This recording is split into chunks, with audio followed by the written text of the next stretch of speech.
네, 시민이 언론의 인싸가 되는 그날까지 언론아싸 오늘 방송 시작합니다. 네, 반갑습니다. 네, 오늘 오윤혜 씨가 개인적인 사정으로 하루 자리를 비우게 됐는데요. 새로 이제 TBS 최지은 아나운서님이 오셨습니다. 환영합니다. 네, 인사 좀 해주시죠. 네. 너무 약한 거 아니에요? 와! 반갑습니다. 저는 TBS에서 4시 상륙작전 최장군입니다를 진행하고 있는 TBS 아나운서 최지은이라고 합니다. 반갑습니다. 네. 반갑습니다.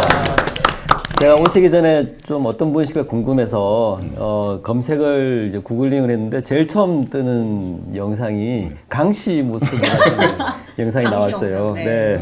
근데 이제 너무 에너지가 좋아서 오늘 만나 뵙기를 되게 기다렸습니다. 아, 네. 그 영상을 구글에다 전화해서 삭제해달라고 제가 얘기를 하고 싶은데 그게 통화가 참- 안 되네. 그러니까요. 통화가 어려워가지고 이미 너무 삭제를 많이 했어요. 퍼져서 이제 그러니까요. 불가능할 것 네. 같고요. 그 네. 실제로 보니까 어떻습니까? 교수님? 저희 프로그램을 보시면 이제 아시겠지만 이제 언론 상황이 되게 초현실적이잖아요. 그래서 저는 그 이미지가 너무 잘 맞다. 초현실적인 지금의 세태와 딱 맞는 이미지가. 강씨 이미지가 너무 좋았고요. 오늘 강시 옷을 입고 올 걸 그랬나 봐. 그래서 실물이 너무 궁금했었는데요. 네. 네, 너무 좋은 것 같습니다. 실물을 보니까 너무 좋은 것 같다고. 교수님. 왜 최장군이세요? 저희 얼마 전에 네. 그만두신 최일구 네. 앵커님께서 제가 거기 고정 출연을 했는데 원래 스튜디오 문이 굉장히 무겁잖아요. 그 문을 한 손에 이렇게 열고 힘있게 들어오는 여자 아나운서는 너가 처음이다. 그래서 이제 장군 같은 그런 힘있는 모습에 이렇게 두꺼운 문 그거 그죠, 얘기하시는 두꺼운 거예요? 문. 그래서 너의 캐릭터는 최장군이다. 잘 맞는 것 솔직히 같아요. 그 문 아주. 네. 몸으로 열잖아요 보통. 보통 이렇게 몸으로 밀고 그렇죠. 들어가는데 네. 저는 네. 문 한 손에 딱 열고 들어가니까 야. 최장군이다라고 해서 지어주신 별명입니다. 네. 예. 목소리도 너무 힘 있으시고요. 네. 오늘 다들 잘 저녁들을 부탁드립니다. 안 드시고 오셨나 봐요. 왜 이렇게 힘? 그냥 밖에 추위에 떨다 그렇죠. 다들 나왔고 너무 지금 언론의 네. 환경이 네. 다들 너무 저희 촛불 집회하다 왔거든요. 그러니까요. 오늘 너무 춥더라고요. 춥고 배고프고 제가 못 올 때를 저희도 사실은 지금 춥고 배고픈데 알겠습니다. 이 분위기에 적응을 해서 제가 1시간 동안 방송을 해보도록 할게요. 오윤혜 씨가 상당히 힘들어 하셨어요. 그래서 이렇게 끌어올리시느라. 춥고 분위기를. 힘들고 배고픈 이 현실 속에서 알겠습니다. 네. 예. 아니, 작년에 무슨 상도 받으셨다고. 작년에요. 네. 제가 이달의 PD상 중에 네. 작가분들한테 드리는 작가상을 받았어요. 아나운서시잖아요. 아나운서지만 네. 제가 원고를 썼거든요. 솔선수범 아니면? 아니 그건 아니에요. 돈이 없기 때문에 1인 다역을 해야 하는 관계로 그래서 상을 받으면서도 그 상을 SBS PD 협회장님이 주셨는데 이거를 주지만 이걸 슬퍼해야 할지 기뻐해야 될지 모르겠다. 현직 아나운서가 작가상을 받는 이 현실을 어떻게 해석해야 될지 모르겠다. 그러면- 작가들 네. 제작비가 없어서 그랬다는 거죠? 그렇죠. 맞습니다. 오랜만에 작가가 쓴 대본 받아보니까 감회가 너무 새롭죠. 행복하네요. 이렇게 칼라 인쇄된 네. 저희 회사 지금 이면지를 지금 A4 용지가 점점 달아가고 있어서요. 저희는 이게 마지막 웃을 수가 입세처럼 없는데. 저 A4 용지가 다 달아지면 우리 회사가 살아남을 수 있을까? 약간 이런 생각을 하면서 지금 갑자기 눈물이 나려고 지금 이 칼라 인쇄된 거 보니까 너무 행복하네요. 예. 네. 그래서 저희가 약간 톤이 다운되어 있는 것 같아요. 예. 하지만 프로그램이. 언론 아싸는 이 프로그램 이름처럼 아싸 해야 되겠다. 네. 분위기가 왜 이러죠?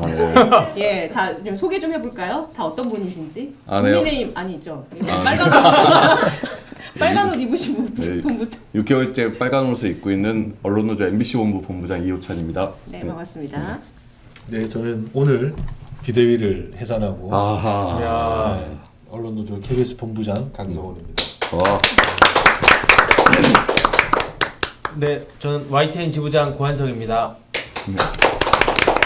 저는 최장군님 오셔서 너무 마음이 든든한 언론 노조 TBS 지부의 송지연 지부장입니다. 이런 표정은 되게 오랜만에 보는 것 같아요. 웃는 그러게요. 얼굴을. 네. 아니 사실은 제가 좀 오늘 네. 편파적으로 할 수밖에 없는 게 네. 항상 우리 TBS 송지연 지부장님이 여기에서 말수가 제일 적더라고요. 그러니까요. 그래서 오늘만큼은 제가 편파적으로 분량을- 할 네. 수밖에 없다. 환영합니다. 여러분께서 도와주셔야 됩니다. 네, 예. 알겠습니다. 저희는 오늘 내일 하고 있기 때문에 예. 알겠습니다. 교수님 소개 따로 안 해도 되죠? 보통 안 합니다. 예. 제가 정준희 교수님 편 되게 잘 봤거든요. 네. 저도 잘 봤습니다. 네. 이렇게. 자, 그러면은 소개도 했으니까 큼티 브리핑이라고 있더라고요. 각 사의 그 동정이라고 하죠. 보통 어떤 일들이 있었는지. 저희는 이제 제 코가 석자라서 저희 소식은 굉장히 밝지만 다른 각사에는 어떤 눈물 젖은 이야기가 있는지 함께 눈물을 자아내는 소식들을 들어보도록 할 텐데 일단 MBC부터 가볼까요? 정말 구성원들 입장에서는 정말 속 터지고 진짜 눈물 나는 정말 피눈물 나는 뉴스인데 김장겸 네. 거의 MBC에서는 MBC를 망가뜨린 가장 1순위의 부역 언론인으로 저희는 평가를 하거든요. 그러니까 이 사람이 2011년부터 이제 보도국의 기자 출신인데 보도국의 정치부장을 했고 2013년에는 보도국장. 네. 2017년, 2015년부터는 보도본부장. 그리고 2017년에 사장 했는데 저희가 2017년 가을에 파업을 해서 김장겸 사장을 몰아낸 그 사람이거든요. 그러니까 이 사람이 MBC에서 거의 승승장구를 승승장구했어요. 이명박근혜 정권 시절에 정말 승승장구를 했는데 네. 그 시기가 반대로 MBC가 무너지는 네. 그러니까 MBC 뉴스가 망가지고 거의 청와대 방송처럼 굴고 그랬던 것을 선두에서 지휘했던 나쁜 사람이거든요. 이 사람이 그 국민의 미래의 비례 14번으로 그러니까. 낙점이 돼서 4번이면은 좀 안정권이 안정적이죠. 그러니까 지난 선거에서 아마 19번까지 됐을 거예요. 국민의힘의 위성 정당이. 근데 이번엔 14번이니까 뭐 그거보다 뭐 줄든 뭐 하더라도 상당히 안정적인 곳에 배려를 해서 김장겸 전 사장을 지금 놓은 거잖아요. 그러니까 근데 이 양반이 더 문제가 사실 사면을 받았지 않습니까? 그렇죠. 유죄 판결을 받아서 그렇죠. 작년 12월에. 예, 근데 그게 이제 노조 탄압, 그다음 그 MBC 부당노동행위 혐의로 부당노동행위. 예, 그런 것들이 다 유죄로 인정을 받았어요. 그 법원 판단이 끝난 거를 대통령이 사면을 해주고 사면하고 비례 국회의원 안전권에 시켜주는, 지금 네. 이렇게 아니 근데 그분이 어떤 장점이 있어요? 정치권에서 구미가 당길 만큼의? 그러니까 이명박근혜 정권 시절에 청와대 방송을 했으니까 그때의 정치색과 지금 이제 국민의힘이 맞는 거잖아요. 그러니까 국민의힘 방송을 다시 만들겠다라는 걸로밖에 볼 수가 없고 이 사람이 국회에 진출해서 MBC를 다시 한번 때려잡겠다라는 것을 그냥 공표한 셈이라고 보이고 정말 이 정부가 언론에 대해서 어떻게 생각하는지 이 정부 여당이 칼로 테러한다잖아요. 그러니까 아무리 그래도 더 많은 뭐 중도적인 인사도 있고 좀 더 상식적인 인사들 기용할 수 있잖아요. 언론 전문가라고. 근데 다음 이 사람을 국회에서, 지금 언론 전문가라고 해서 미디어 전문가라고 해서 김장겸을 비례 14번을 준다? 그러니까 이 정부의 언론관을 확인할 수 있는. 예. 저는 개인적으로 김장겸 사장이 이 정치권에 들어온다면 이걸 두 가지 정도로 해석할 수 있을 것 같은데 개인적인 시각입니다. 하나는 제 그 개인적인 지인들이 MBC에 있을 때 파업에 동참을 했어요. 네네. 그래서 장기가 파업을 했잖아요. 그렇죠. 예. 그때 그 힘든 상황을 저 지인으로서 지켜보면서 얼마나 힘들게 이걸 사수해서 지켜냈는지 아 이게 언론을 사수한다라는 것은 개인에게도 힘든 일이구나라는 걸 한 가지 목도를 했고 두 번째는 그 빈자리를 메우기 위해서 시용 기자들이 많이 들어갔잖아요. 그러면서 MBC의 조직 문화가 많이 망가졌다라는 것을 그래서 지금 MBC가 예전에 MBC의 아성을 되찾을 수 있을까 하면 사실 물음표가 생기거든요. 그러니까 저희가 2017년 12월에 복귀하고 나서 몇 년을 고생해서 겨우 지금의 그렇죠. 상황을 다시 만들어 놓은 건데 김장겸 같은 사람이 다시 이제 복귀를 해서 다시 MBC를 나락으로 떨어뜨리기 위한 이걸 정부가 나서서 이거를 보장해주고 있다는 것 자체가 너무 안타깝고 저번 시간에도 말씀드렸지만 이 사람이 11년 정치부장 할 때는 희대의 그 안철수 논문 관련 오보를 대선 앞두고 정치부장 시절에 그 정치부에서 했던 리포트고 2013년 14년 그때 보도국장 할 때는 세월호 유가족을 거의 약간 무슨 세력처럼 뭐 깡패처럼 약간 표현하고 세월호 유가족을 모욕하는 리포트들이 뉴스에 나가고 17년 보도본부장 할 때는 최순실 국정농단 이것에 대해서 계속 감추기 위한 시도들을 했던 정말 MBC에서 대표적으로 적폐로 꼽히는 인사거든요. 그게 명백한 정치적 의도가 있지 않고서는 불가능한 보도였던 거잖아요. 그러니까 이 그래요, 사람은 교수님? 그런 이명박근혜 정권 시절 MBC를 정상적인 언론이라고 보는 사람인 거예요. 그 사람이 지금 다시 복귀한다는 거죠. 그 김장겸 전 사장이 비례대표를 받는 거랑 MBC랑 무슨 상관이 하실 수 있는데 그래서 총선이 정말로 중요한 게 자, 김장겸의 그 악행은 이제 다 아는 거지 않습니까? 악행은 알고 이 사람이 과거의 부역자 했던 일들도 다 만행은 드러나 있는데 국회에서 국회의원이 됐을 때 과학기술방송통신위원회라는 상임위가 네네. 있어요. 그게 아마 이제 여기 있는 우리 방송사들이 다 아마 소관되는 상임인데 여기서 이제 입법 활동을 할 수 있는 거 아닙니까?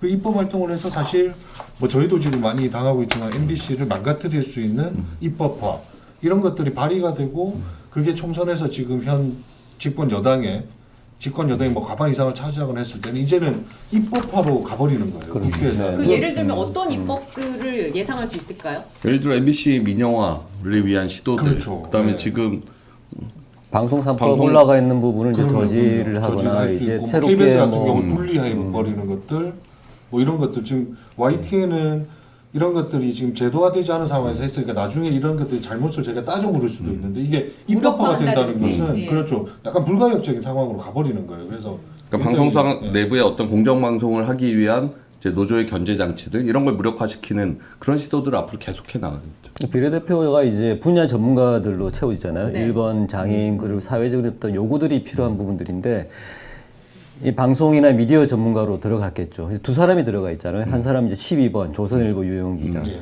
이분도 이제 기자 생활 직후에 바로 이제 비례대표로 나왔기 때문에 굉장히 논란이 되는 부분입니다. 조선일보 기자와 이제 친정부 부역자 MBC 대표가 나왔다는 거는 이 이제 전문가들 통해서 무엇을 할 것인지가 명확한 거죠, 사실은.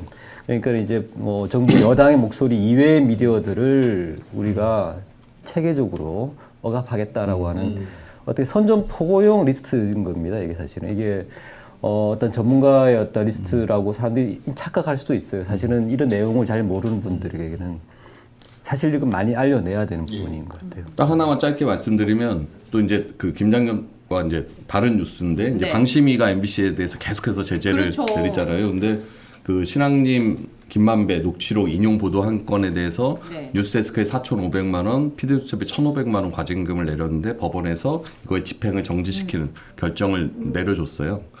근데 이제 이걸 방통위에 결정을 하면 이제 고지를 해야 되거든요. 방송 앞에. 그러니까 고지를 이제 본안 소송 그렇죠. 결과 나오기 네네. 전까지 미뤄주는 결정을 한 건데 법원은 그렇게 해서 집행을 정지시키고 있는데 또 어저께는 이제 방통심의위에서 그 자신들 인용보 그 과징금 내린 것에 대해서 MBC가 이런 과징을 맞았다라고 하면서 MBC 이제 입장을 보도 같이 해서 이제 양쪽의 입장을 전한 건데 그걸 또 이제 자사 보도라고 해서 일방적으로 보도했다고 또 징계를 내렸어요. 그러니까 방심위가 정말 말도 안 되는 징계를 내려서 MBC가 뉴스데스크에서 그걸 보도하면서 어떤 이거의 비판적인 시각을 보도한 거를 또 심의에서 또 중징계 해갖고 주의를 내린 거예요. 그러니까 이런 일들이 지금 또 벌어지고 있어요. 그런 사례가 있나요, 교수님? 좀 이런 이게- 방심위에서 받은 거에 대해서 자사가 보도를 했는데 그 보도에 대해서 또 다시 방심위가 제재를 내렸다는 건 이중 제재의 성격. 이중 제재고 자기들이 있는 거잖아요. 사실 제척돼야 되는 거예요. 그러니까 류일임 방심위원장이 자기가 참여해서 징계를 내리고 이 징계에서 비판적인 뉴스를 전했다고 해서 또 자기가 참여해서 징계를 내리고 그러니까요. 그럼 계속 무한 반복. 그 무한반복 그래서 그러니까 거기에 입닥치고 대해서- 있어야 되는 거예요. 거기에 대해서 또 뭔가 입장을 내면 거기에 대해서 네. 또 제재를 내릴 수 이게 있다는. 얼마나 그런 거죠. 폭력적이에요. 네. 그래서 이제 그 심의위원 중에 유일한 이제 야권 의원이 한 명이 들어가 있어요. 이제 이런 부분에 대한 문제를 제기하려고 계속 이제 발언을 요청하면은 류일임 위원장이 발언 기회를 안 준다고 하고 있어요, 지금. 그러니까 이 안에서는 이런 정상적인 어떤 문제 제기가 불가능하기 때문에 이런 계속 뭐 말이 안 되는 결정들이 나오고 이건 분명히 나중에 큰 문제가 될 수가 있습니다. 한번 계속 한번 해보시는 건데 MBC에서. 아니 그게 굴하지 않고 해야죠 계속. 예. 얼마나 쌓이나 뭐 점수가. 근데 약간 재판장님이 MBC만 편애하는 것 같아요. 예? 그렇지 상부의 않아요. 판단에 대해서 지금 이거는 내가 아무리 편파라고 하지만 이거는 내가 손을 얹을 수가 없을 것 같고. 네네. YTN도 집행정지 나왔어요. 네, 집행정지 김만배 보도 네. 관련해서 집행정지 인용됐습니다. 법원은 공정하다. 네. 네. 알겠습니다. 그럼 MBC의 브리핑 네. 들어봤고 KBS는 지금 노조 집행부를 새로 뽑았습니까? 예. 드디어 그 끝나셨어요. 아까 제가 말씀드린 거 좀 오해할까봐 표정이 편안하시- 설명을 좀 드려야 돼요. 비상대책위원회를 해산했다고 했잖아요. 네. 이제 비상 상황인데 네. 아. 이게 저희가 이제 그 사실 이제 제 임기가 저희 집행부가 사실 지난 연말로 종료가 됐습니다. 네. 이게 워낙 이런 지금 급박한 엄중한 상황들 이런 것 때문에 저희가 이제 비대위 체제를 이제 유지를 했는데 새롭게 이제 선거를 최근에 진행을 했어요. 그래서 우리 박상현 이제 당선인이죠. 그리고 또 조혜진 우리 또 PD입니다. 네. PD 그 수석 부본부장 두 분이 이제 큰 결심을 해주셔서 이제 새 집행부가 이제 출범을 하게 됐어요. 그래서 이게 형식적인 비대위 해산이 있었다는 점을 말씀드린 거고 아마 훨씬 더 가열차게 또 투쟁력 높게 이 상황들을 또 헤쳐나가는 싸움을 하실 겁니다. 그리고 그 내부에서는 역대 최다 저희가 이제 8번째 집행부가 탄생한 거거든요. 역대 최다 득표를 하셨어요. 그만큼 이제 조합원들이 내부에서 노동조합에 대한 이제 기대가 크고 어찌됐건 한 우산 안에서 지금의 낙하산 사장에 대해서도 이게 잘 싸워야 한다 이런 것들이 좀 모아지고 있는 것 같아서 예. 아마 4월 방송부터는 새 그 당선인께서 네. 이제 출연을 하시지 않을까. 예, 저는 이제 현업으로 돌아가고 드디어 가실 수 있게 된 거예요. 강성훈 본부장님 5년 동안 지금 하고 예, 계시는 5년 거죠? 3개월을 하고. 네. 정말 고생하셨습니다. 그러니까요. 다음 회차까지 나와요. 다음 회차까지. 어쨌든 눈물의 마지막 방송. 다음 주에 좀 더 이제 이 부분에 대해서 우리 이야기를 예. 좀 더 나눈 걸로. 네. 근데 저는 이제 오늘 KBS에 들어오면서 그 노조의 슬로건을 아주 결이 다른 슬로건을 2개를 봤는데 예. 하나는 네. 입구에 그런 슬로건이 붙어 있더라고요. 소수노조. 그렇죠. 네, 네. 예, 소수노조에서 뭘 보셨죠? 그 입구에 문에 소수노조가 붙인 것 같던데 네. 편파적인 방송 그만해라 네. 그런 슬로건을 봤어요. 음. 근데 그 노조는 소수노조인 거죠. KBS 내에서 그런 목소리를 내는 노조는. 입구에 있는 게 소수노조의 슬로건이었던 것 같아요. 그러니까 지금 KBS를 정상화시키겠다라고 그렇죠. 하는 전혀 다른 네. 방식의 그렇죠. 과거의 방송이 네, 네. 편파적이었다. 사실 지금 그 KBS 여러 노조가 있는데 그 네. 소수 노조는 입장을 내고 있지 않습니다. 예, 입장을 전혀 내고 있지 않고 오히려 이제 저희 노조에서만 지금 계속 목소리가 나오고 있는 것이고 아마 보셨다는 거는 아마 그 노조가 전 사장에 대해서 그러니까 아직 안 떼고 있는 거 아니에요? 옛날에 붙여놨던 거. 그렇구나. 그러면서 저희 노조를 오히려 더 되게 편향된 집단이다 이렇게 공격을 하고 있는 거여서 예. 알겠습니다. 예. 자, 이번에는 눈물 없이 들을 수 없는 이야기. TBS 우리 송지연 지부장님의 이야기로 들어가 볼까요? 네, 제가 아까 최지은 아나운서와 이제 전화 통화를 했을 때 우리 앞으로 어떻게 하면 되지?라고 이제 제가 이제 지부장이고 조합원이지 않습니까? 그래서 제가 마이너스 통장을 만들어라라고 했어요. 그러니까 이게 정말 현실로 다가왔구나라고 생각이 든 게 새로운 경영 전략 본부장이 18일 날 내부망에 글을 하나 올립니다.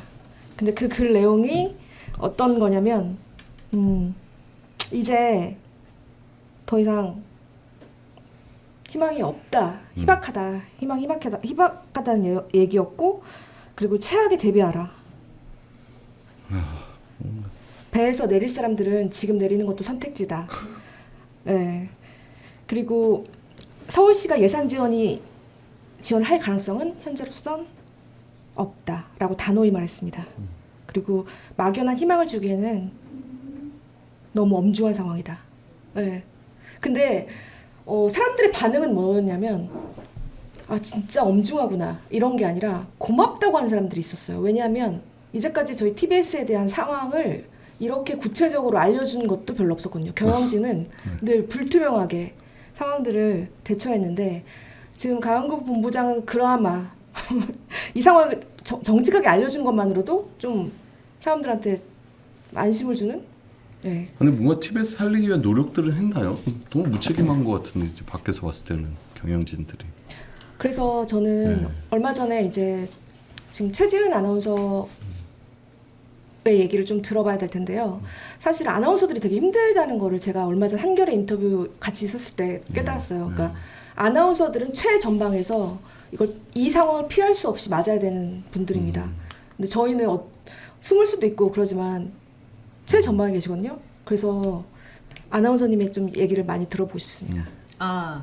일단은 지금 다 현직에서 뭐 왕성하게 활동도 하고 계시고 하겠지만 저희는 이제 마이크 앞에서 방송을 하는 사람들이잖아요. 그리고 청취자분들이 갖고 있는 기대치라는 게 또 있기 때문에 매일 방송을 하는 저로서는 일정 정도 텐션이라고 얘기하죠. 소위 그 텐션을 유지해 줘야 하는 방송인으로서의 의무가 있다고 생각을 해요. 그래서 회사가 이렇게 어려운 상황이고 현실은 소위 거지 같지만 매일같이 그 기분 좋은 에너지를 드리기 위해서 노력해야 하는 그 고충이 만만치가 않습니다. 그 정신적인 스트레스가요. 그래서 뒤돌아서서 그리고 방송이 끝나고 난 뒤에 오는 현타를 직접 맞아가면서 집에 돌아가는 퇴근길에서는 여러 생각이 드는 거죠. 그런데 또 출근길에 나서면 그 상황을 목도해야 되고 떠나가는 우리 동료들 그리고 이 상황을 어떻게 할 수 없는 그 무력감 이거에 매일같이 노출이 돼 있고 강도 높은 노동 왜냐하면 뭐 작가분이 있는 것도 아니고 그 오롯이 2시간의 방송을 채워야 하고 그 상황이 지금 1년 넘게 2년 가까이 계속 누적이 되다 보니까 할 수 있는 건 아무것도 없고 현실 속에서 극복해 나갈 수 있는 방법 출구는 전혀 보이지가 않고 있고 숨을 수 있는 곳은 아무 데도 없어요. 그리고 뭐 유튜브로 보시는 분들이 몇백 분씩도 계시고 그러니까 노출할 수도 없고 저의 개인적인 감정을 그런 부분들이 힘들죠. 그래서 이런 상황을 방송에서 막 구구절절 얘기하기도 약간 그렇고 뭐 어쩌다 한 번씩 나오는 얘기들은 있을 수 있지만 또 그런 얘기를 가끔씩 하면 또 청취자분들 중에 이해해 주시는 분들이 많지만 간혹 어떤 분들은 우는 소리를 이제 그만했으면 좋겠다라고 얘기해 주시는 분들도 있어서 참 어렵습니다. 이게 서울 사실 지역 미디어잖아요. 서울시에서 이제 재정 지원하고 조례를 통해서 운영되는데 폐지가 됐지만은 그럼 이제 서울 지역 국회의원들이 책임이 있어요. 사실은 시의원들 말고 뿐만 아니라 서울에서 이제 출마하시는 그렇죠.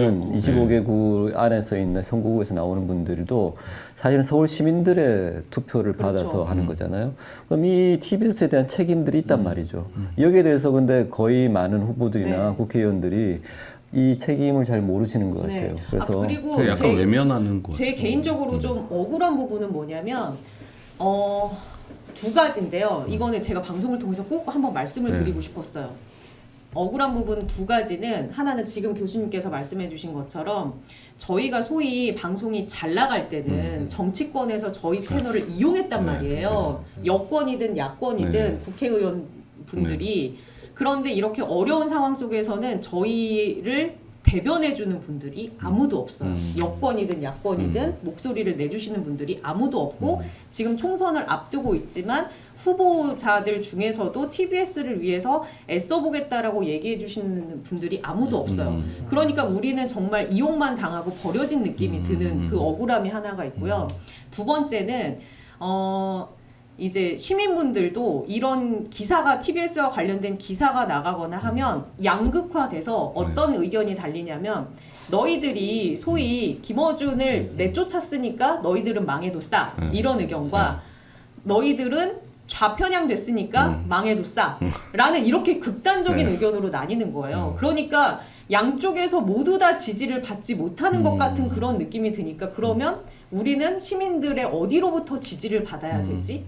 이런 자괴감이 드는 거예요. 34년 동안 이어져 온 이 방송국의 의미를 너희는 김어준을 버렸으니 너희는 망해도 싸? 너희들은 좌편향 됐으니까 망해도 싸. 그러면 과연 우리는 어디로부터 지지를 받을 수 있을 것인가? 이런 부분들이 크게 두 가지로 굉장히 힘들고 억울한. 되게 시민들도 이런 질문에 답을 할 준비를 좀 가져야 될 때가 온 것 같아요. 자기가 지지하는 방송이나 프로그램에 대한 입장의 변화들이 방송국에서 채워주지 못했을 때 우리는 그 방송국을 지지해야 되느냐? 당연히 지지를 해야죠. 왜냐하면 이제 나랑 다른 목소리를 표명하든지 나랑 같은 목소리를 표명하든지 그 이유 때문에 방송국이라는 존재를 있어도 된다, 없어도 된다 하면 안 되는 거죠. 어쨌든 다양한 목소리를 만들어내는 것은 절대 없애서는 안 된다고 하는 이런 것들에 대한 동의가 있어야 된다고 생각을 하거든요. 그래서 TBS에 대해서도 사실은 이번 기회에 시민들도 좀 전향적인 좀 생각들을 스스로 좀 하실 때가 되었다. 저는 이것을 이제 시민들에게 물어보는 동시에 이번에 나오는 후보들, 여야 국회의원 후보들에게 모두 다 질문을 던졌으면 좋겠습니다. 언론 아사에서 질문을 발송해도 되고요. 그리고 어떠한 대답들 하는지 좀 취합도 하고 싶다는 생각이 드는데 어쨌든 이런 선거 기간을 통해서 유권자들은 좀 더 성숙해지는 계기가 돼야 되기 때문에 좀 질문들을 계속해 나가도록 하겠습니다. 예. 그러니까 이게 서울 시민의 재산인데 그게 그냥 정치권 입맛대로 그렇죠. 사라져 버린다는 거잖아요. 네. 이게 사실 이슈가 조금 더 될 수도 있을 것 같은데 뭔가 계속 어떻게 될까 요 전망하다가 그냥 시간은 흘러가 버리고 이제는 좀 관심이 줄어들게 되는 그런 상황인 것 그렇죠. 같아서 많이들 더 저희부터라도 많이 좀 그러다 알리고. 보니까 네. 결과적으로는 어떤 결과가 탄생을 했냐면 내부 직원들끼리도 무력감이 학습이 됐고 여기 계시는 외부인들조차도 무력감이 학습됐을 거예요. 그러다 보니 충격파가 다가와도 TBS에 대해서는 그냥 당연하게 아마 다들 젖어드셨을 네. 것 같아요. 어떤 이슈가 발생하든지 간에. 그래서 더 두려운 건 우리가 이렇게 5월 31일 날 망해도 자연스럽게 젖어왔던 이 문화 때문에 충격파가 크지 않을 수 있겠구나 라는 생각이 사실은 제일 무서운 결과입니다. 제가 생각했을 때는. 지금 사실 보수가 원하는 방향으로 시민들의 논리가 간다고 저는 생각을 하거든요. 어쨌든 편을 갈라서 어쨌든 성공을 하고 있는 것이거든요. 뭐 TBS가 없어지는 방향으로. 그래서 편을 나눴을 때 나누지 않게 반응을 하는 게 저는 올바른 더 적극적인 시민의 모습이 아닐까 생각이 듭니다. 제가 한 번도 마음속에 있는 말을 한 적이 없는데 언론에서 하면서 YTN MBC KBS 본부장 지부장님이랑 같이 하면서 제가 느끼는 건 어떻게 보면 좀 뭐랄까 뭐라고 하죠? 그런 거? 좀 외롭다는 생각이 좀 들었어요. 왜냐하면 저는 어디에도 속해 있지 않는 사람이구나라는 생각이 들었습니다. 근데 이 지점에서 네. 과연 그렇다면 냉정하게 제 스스로 반성해 볼 수 있는 거죠. 우리 TBS가 그럼 진짜 여러분이 공격하시는 것처럼 정치 편향적인 방송만 있었느냐 하면 제가 TBS에 몸담은 게 17년이거든요. 그러면 저는 오세훈 시장이 초기에 그 무상급식 때문에 했던 그 시기도 겪었었고 지금 17년 동안 많은 방송들을 진행해 왔어요.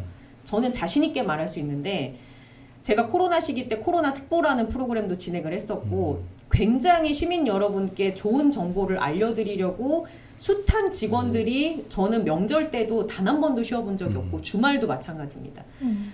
그 역사가 켜켜이 17년 동안 쌓여져 있는데 이게 한순간에 부정당하는 이 현실이 너무나 힘든 그런 거예요. 그러니까 단순히 정치적인 방송만으로 TBS가 없어져야 한다고 하면 그럼 나는 17년 동안 명절에 한 번 못 쉬고 주말에 한 번 못 쉬고 내가 여태까지 공익성에 기반해 와서 진행해왔던 이 숱한 프로그램들은 다 어떤 거였던 거지?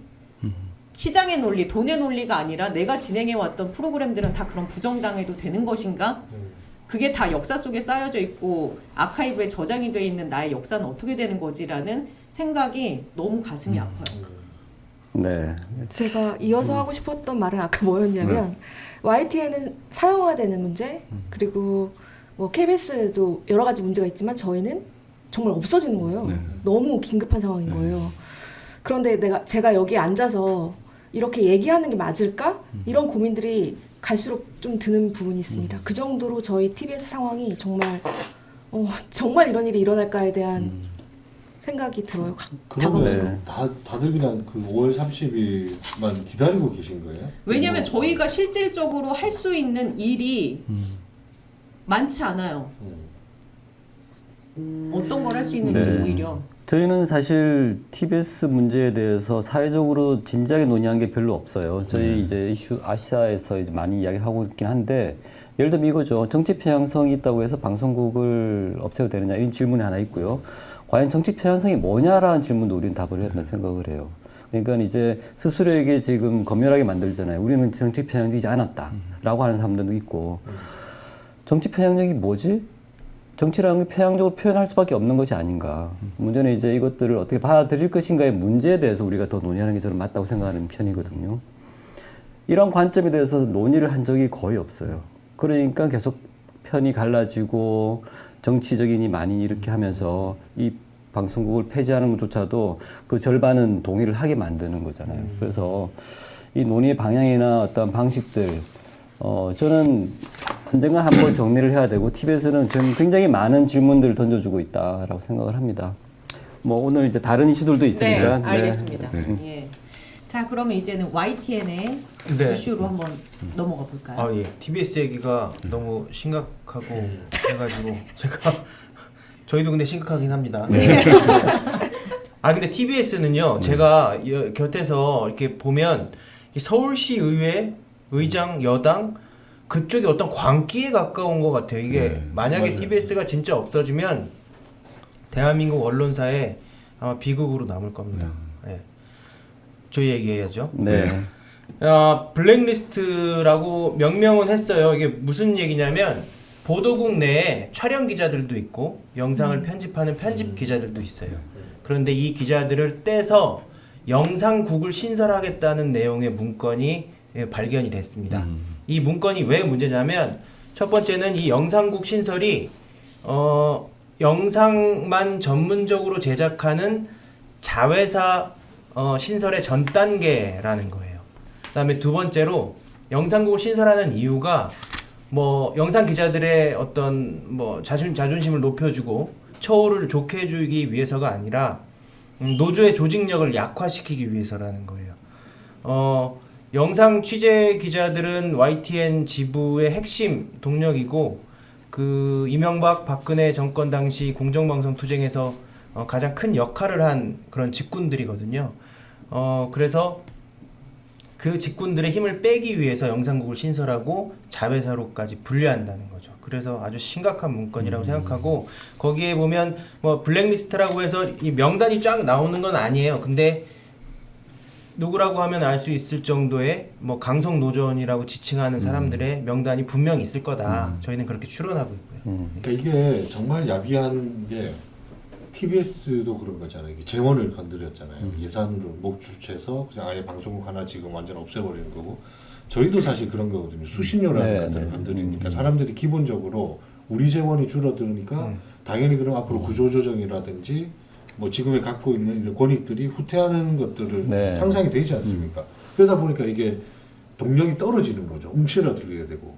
저는 그 부분도 그러니까 사실 YTN 하면 뭐 우리 돌발 영상 뭐 이런 것들 가장 먼저 떠올리잖아요. 근데 그 어떤 성향 분석을 통해서 그런 직종이 많이 있는 쪽에도 외주화를 시킨다는 거는 그 굉장히 진짜 야비한 거예요. 그 가장 아픈 곳을 건드려가지고 후벼 파서 이거를 움츠러들게 해놓은 상태에서 이 저기 뭐 제대로 목소리 못 내게 하겠다는 거 아닙니까? 사용화가 되니까 이제 경영 효율화 이런 이제 그렇죠. 말을 통해서 외주를 줄 수도 있고 우리 정리를 하겠죠.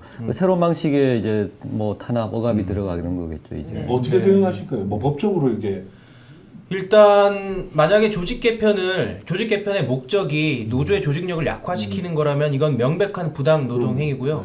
이런 문건의 작성이 지시에 의해서 이루어졌다면 이건 더더욱 명백한 부당 노동 행위이기 때문에 형사처벌 대상이에요. 법적으로 대응할 거고 또 영상국 신설이나 뭐 자회사 분리 이런 걸 통해서 조합원들의 노동 조건이 악화되면 그거는 불이익 변경이죠. 거기에 대해서도 조합 차원에서 대응을 할 거고.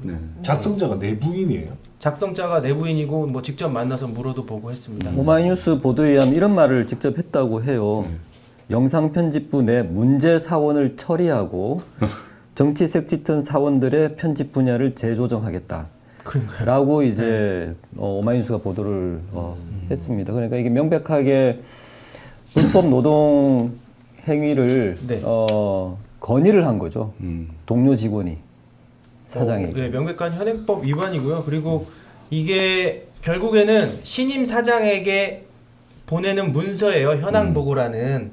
그런데 이 신임 사장이 어떤 분이냐면 이명박 박근혜 때 YTN에서 뭐 김장겸처럼 사장까지는 가지 않았지만 사장 이외의 모든 직책을 누린 김백 씨라는 사람이거든요. 그래서 김백 씨의 영상을 준비했습니다. 한번 보시면 어떤 분인지 네. 확실히 알 수 있습니다. YTN에서 노조위원장 등 기자 6명을 무더기로 해고하는 사태가 일어났습니다. 대선 당시 이명박 후보의 축구를 지낸 인사로는 공정방송을 담보할 수 없다는 주장입니다. YTN의 간판 프로그램인 돌발 영상이 오늘부터 방송되지 못합니다. 돌발 영상 제작진에 대한 사측의 해고와 정직 조치로 진상 좀 설명을 해주시고요. 그리고 준성 나도 피해자의 사람아.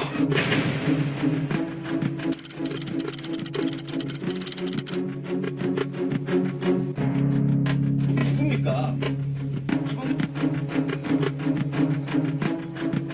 이 위해서 사원 자격으로 왔습니다. 이거는 그러니까 저쪽에서 일방적으로 자기네들이 주기성을 한 거 아니에요.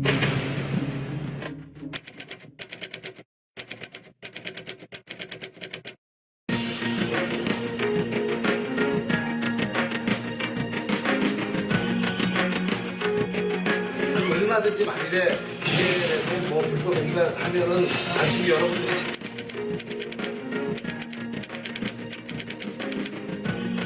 3,000명 수로 무려 1,000여 명이 반년 동안 대기하고 있습니다. 더 심각한 건 이런 사태가 앞으로 4년 내내 이어질 수 있다는 점입니다.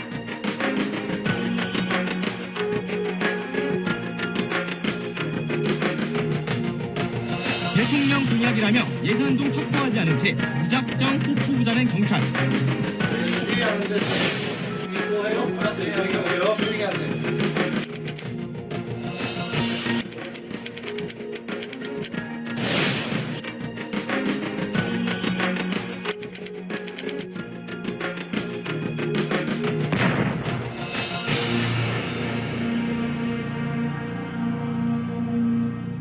네, 이제 저분이 사장으로 온다는 거고 3월 29일 날 주주총회에서 네. 사내이사로 선임이 되면 당일날 바로 이사회를 열어서 취임을 할 것 같아요. 네. 저분이 어떻게 그 추천이 된 거죠? 유진그룹에서 갑자기 사내이사로 추천하겠다고 YTN 현 경영진에 통보를 해왔어요.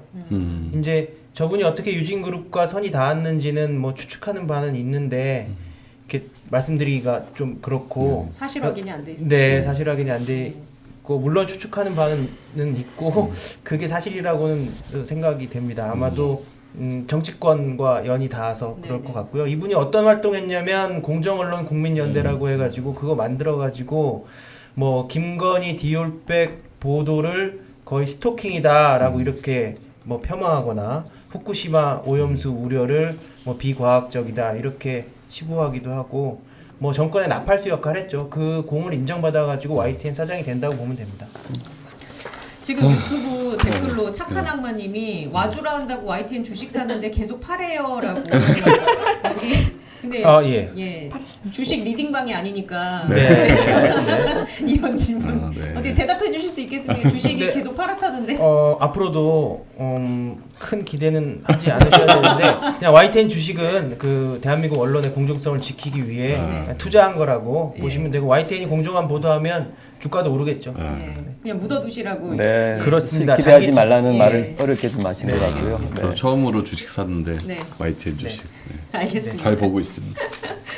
자, 그러면은 이번에는 큼티 브리핑을 마치고 메인 토크로 좀 넘어가 보도록 네. 하겠습니다. 오늘의 메인 토크 주제는 선거판 뒤흔든 황상무 회칼 테러 발언입니다. 지난주에 가장 충격적인 사건 꼽으라고 하면 아마 다들 이걸 꼽으실 것 같아요. 대통령실 황상무 시민사회 수석의 MBC 회칼 테러 협박 사건이 아닐까 싶습니다. 일단 단어 자체가 너무 네. 무시무시해요. 회칼 테러 협박 사건. 아니 이 윤석열 정부 들어서 나오는 단어들이 너무 무시무시한 단어들이 많아서요. 이 뉴스를 틀면 아이들이 도대체 그러니까요. 회칼이 네. 뭐야, 테러가 뭐야, 협박이 뭐야, 이 단어 조합 자체가 너무 무섭잖아요. 그것도 대통령실의 그렇죠. 수석이라는 사람이. 예. 일단 오늘 오전에 황상무 시민사회 수석은 사퇴 의사를 밝혔습니다. 그럼에도 불구하고 이 사건이 남긴 의미가 커서 좀 짚어보고자 합니다. 황상무 회칼 테러 발언의 맥락과 사건의 전말, 선거판에 미칠 파장까지 저희가 키워드를 통해 꼼꼼하게 살펴보도록 하겠습니다. 키워드 첫 번째, MBC는 잘 들어. 자, 이 자리에서 나온 말인데요. 어떤 자리였고 어떤 상황이었는지 설명 좀 해주시죠. 3월 14일이죠. 지난주 목요일. 예, 지난주 목요일날 점심 때 이제 대통령실의 출입 기자들이랑 이제 황상무 시민사회 수석의 점심 자리였어요. 그래서 저희 MBC 기자를 포함해서 출입 기자 한 방송 쪽에 한 5명 정도가 같이 먹는 자리였는데 거기서 이제 시민사회 수석이 막 이 얘기 저 얘기 하다가 갑자기 MBC 잘 들어라고 얘기하면서 이 얘기를 꺼낸 거죠. 그래서 자기가 정보사를 나왔는데 1988년에 경제신문 기자가 압구정 현대아파트에서 허벅지에 칼 2방에 찔렸다. 근데 이게 정권의 비판적인 보도를 한 것 때문 그런 취지인 것처럼 또 얘기를 한 거예요. 그걸 MBC를 잘 들어라고 콕 집어서. 그러니까 그때 당시 상황이 최근에 MBC가 그 이종섭 전 장관 호주 대사 임명되기 전에 출국 금지 사실이었다는 거를 단독으로 보도했고 또 이제 호주 이제 공항 이제 도망가는 공항에서부터 이제 호주 현지까지 취재를 해서 네. 정권에서 상당히 불편하게 느끼는 그런 상황이었잖아요. 여론의 비판도 세지고 그런 상황 여론의 비판적인 국면이 된 상황에서 그런 MBC한테 MBC 잘 들어 과거에 이런 허벅지 2방 찔린 사건이 있었어. 그것도 비판적인 보도를 했다는 그 이유 때문이었어. 이런 식으로 시민사회 수석이 얘기를 한 거죠. 보통 이제 기자분들 이제 대변하는 건 대변인식이나 이런 예. 쪽에서 하잖아요. 근데 예. 왜 시민사회 수석이 이 부분에 대해서 이렇게 개입하게 됐을까요? 발언에? 뭐 본인이 또 기자 출신이고 KBS 기자 출신, 앵커 출신이고 하니까 기자. 근데 이제 대통령실에서 여러 수석들이 이제 출입 기자들이랑 뭐 식사하고 이런 건 흔히 있는 일인데 거기서 이제 본인이 이런 얘기를 꺼낸 거죠. 꺼낸 거고. 그래서 처음에 들었을 때는 이제 저도 이제 과거의 역사를 이렇게 다 기억하지 못하니까 처음에 들었을 때는 뭐 회칼 테러 사건이 뭐지? 정보사가 어떻게 그런 짓을 해? 했는데 이제 우리가 취재한 과거 영상들을 보니까 되게 끔찍한 사건이었더라고요. 네. 실제 존재했었던. 그러니까 그때 중앙경제라는 곳의 사회부장이었던 오홍근 기자가 자기 집 앞에서 회칼로 해서 허벅지를 깊이 4cm, 길이 30cm 엄청나게 중상을 입었고 방송 보시면 아시겠지만 이제 그 붕대로 이렇게 칭칭 감고 누워 있는 그런 사진들 있잖아요. 그런 상황을 시민사회 수석이 그 농담이라고 막 이런 식으로 얘기했다는 게 정말 어처구니가 없고 몇십 년 전의 사건을 다시 끄집어내서 그러니까요.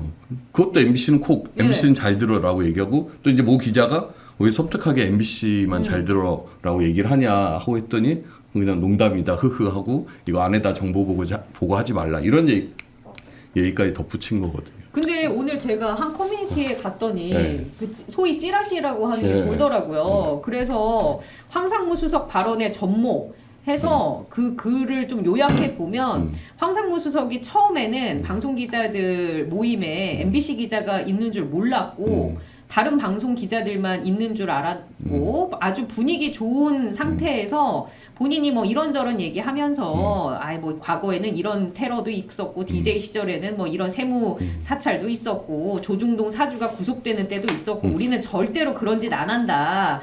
그러면서 악의적인 보도, 우리 정부에 대한 그런 보도는 좀 자제해 주세요. 이런 식의 얘기를 했다. 그러면서 뭐 이렇게 분위기 좋은 상태에서 나온 말이다라는 그 찌라시가 돌더라고요. 그러니까 뭐 분위기가 좋냐 나쁘냐는 뭐 그냥 되게 주관적인 평가니까 근데 그 해당 기자가 바로 황상무 수석 옆에서 들은 얘기고 MBC 기자가 그리고 이제 저희가 출입 기자들이 같이 이제 수석이랑 하고 나면 서로 이제 복기를 하거든요. 이제 안에 보고를 이런 내용의 대화가 있었다 보고하니까 그 복기 내용 어디에도 뭐 DJ 때는 뭐 언론사에 대한 전면 세무 사찰 하려고 했고 뭐 우리는 절대 그런 줄 안 이런 내용이 없어요. 그러니까 이거는 황상무 쪽이든 황상무를 뭔가 지지하는 쪽에서 거짓으로 만든 찌라시인 거예요. 이거를 이 사람 뒤에도 얘기했지만 이 사람만 얘기하는 게 아니라 박문진 이사들이 어저께 박문진 회의 중에서 이걸 옹호한다고 원래 그런 취지가 아니었고 전체 맥락은 이런 찌라시 같은 얘기하면서 거기서 이것만 쏙 빼서 보고도 한 거다 이런 식으로 주장을 하거든요. 이런 뭐 과거에 뭐 DJ 때 뭐 세무사찰로 뭐 했는데 우리는 절대 그런지 안 하고 이런 차원에서 나온 얘기가 아니에요. DJ 때 얘기했으면 그래서 MBC가 그런데도 그렇게 보도했으면 방심위에서 지금 벌써 얘기했어요. 허위 보도했다고. 아니 그러면 MBC 구성원들의 반응은 어떻습니까? 이 사태에 대해서? 너무 충격을 받았죠. 그러니까 뭐 평화로운 상황도 아니고 MBC가 계속 정권의 공격을 받았고 뭐 전용기도 안 태워주고 뭐 실제 국세청의 세무조사로 수백억을 때려맞고 뭐 검찰, 경찰, 방통위, 감사원, 권익위, 방심위까지 해서 MBC를 공격하고 있는 상황이고 대통령이 나서서 MBC가 악의적으로 방송한다 막 이런 이야기를 했던 그 거잖아요. 이기주 기자는 또 그 논란도 있었잖아요. 그렇죠. 그래서 네. 그 이기주 기자는 실제 살해 협박까지 받았어요. 그래갖고 경찰에 신변보호 요청, 경찰이 이제 보호를 하겠다고 해서 네. 신변보호까지 1주인가 2주인가 받을 정도로 실제 협박들을 늘상 받고 있거든요. 그러니까 바이든 날리면 관련해서 보도했던 기자는 자기 신상 네. 인터넷상에 엄청나게 심한 맞아요. 사이버 공격받고 네, 네. 실제 해외에 있는 자기 동생의 신원까지 다 네. 공개가 되었고 엄청나게 공포에 떨었거든요. 러시아에 음악 공부하러 간 맞아요. 친구인데 그래서 뭐 빨갱이다 뭐 이런 네. 식의 공격까지. 그 조합을 이상하게 만들어서. 그러니까요. 예. 그러니까 그런 MBC 구성원들이 이 정권 들어서 정권 비판적인 보도를 할 때마다 늘상 그런 협박, 공격에 시달리고 있는데 거기에 수석이라는 자까지 나서서 MBC 잘 들어 정권의 비판적인 보도하면 이런 일도 당할 수 있어 이런 식으로 이야기를 한다는 것 자체가 얼마나 공포스러워요. 그리고 저는 정말 지금 2023년에 대한민국의 대통령을 옆에서 보좌하는 핵심 참모가 기자들 앞에서 이런 언급을 할 수 있다라는 그 인식 자체가 전 도저히 용납이 안 돼요. 2024년입니다. 그러니까요. 이게 88년도와 뭐가 달라요? 그렇죠. 그래서 M본부에서 플래시몹이 나왔다면서요? 아, 네. 아니 그래서 저희가 네. 이제 첫날 금요일 날은 바로 용산 대통령실 앞에 가서 시민사회단체와 언론노조 구성원들이 같이 기자회견을 했고 월요일 날은 저희 조합원들이랑 회사 주변에서 항의 플래시몹을 좀 했습니다. 잠깐 영상 좀 보여주시죠.